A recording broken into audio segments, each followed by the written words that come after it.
ദുആ സ്വീകരിക്കാത്ത 3 വിഭാഗം ആളുകളെക്കുറിച്ച് ഞാൻ നിങ്ങൾക്ക് പറഞ്ഞു തരട്ടെ. 1.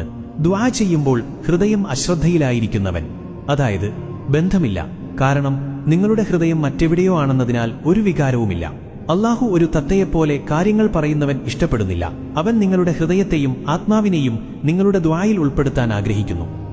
2. നിങ്ങൾ ഹറാമായ ഭക്ഷണപാനീയങ്ങൾ കഴിക്കുകയോ ഹറാമായ പണം സമ്പാദിക്കുകയോ ചെയ്യുകയാണെങ്കിൽ ദുആ സ്വീകരിക്കപ്പെടുകയില്ല. നിങ്ങൾ അങ്ങനെയാണോ എന്ന് സ്വയം ചോദിക്കുക. എന്നാൽ നിങ്ങളുടെ ദുആ നിരസിക്കപ്പെടും. അതുകൊണ്ടാണ് നമ്മുടെ വരുമാനം എവിടെ നിന്ന് വരുന്നുവെന്നും അത് എന്തിന് ചെലവഴിക്കുന്നുവെന്നും നാം ശ്രദ്ധിക്കേണ്ടത്. 3.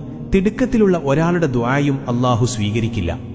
അവർ ദുആ ചെയ്യുന്നു, അവരുടെ ദുആയ്ക്ക് ഉടനടി ഉത്തരം ലഭിക്കാത്തതിനാൽ അവർ നിർത്തുന്നു.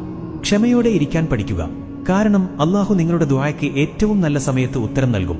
അതിനാൽ ഒരിക്കലും ദുആ ഉപേക്ഷിക്കരുത്, യാചിച്ചുകൊണ്ടിരിക്കുക. അല്ലാഹു നമ്മുടെ എല്ലാ ദുആകളും സ്വീകരിക്കട്ടെ. അല്ലാഹു നമുക്ക് എല്ലാ അനുഗ്രഹങ്ങളും നൽകട്ടെ. സുഹൃത്തെ, നമ്മളൊരു അറിവ് മറ്റൊരാൾക്ക് എത്തിച്ചാൽ അവർ ചെയ്യുന്നതിന്റെ പ്രതിഫലവും നമുക്ക് ലഭിക്കും. അതുകൊണ്ട് നിങ്ങളുടെ കൂട്ടുകാരിലേക്ക് എത്തിച്ചു കൊടുക്കാൻ മറക്കല്ലേ. ഇൻഷാ അല്ലാഹ്, അല്ലാഹു കബൂൽ ചെയ്യട്ടെ. ആമീൻ യാ റബ്ബൽ ആലമീൻ. നമ്മളെ ഫോളോ ചെയ്യാനും മറക്കല്ലേ. അസ്സലാമു അലൈക്കും വറഹ്മത്തുള്ളാഹി വബറകാതുഹു.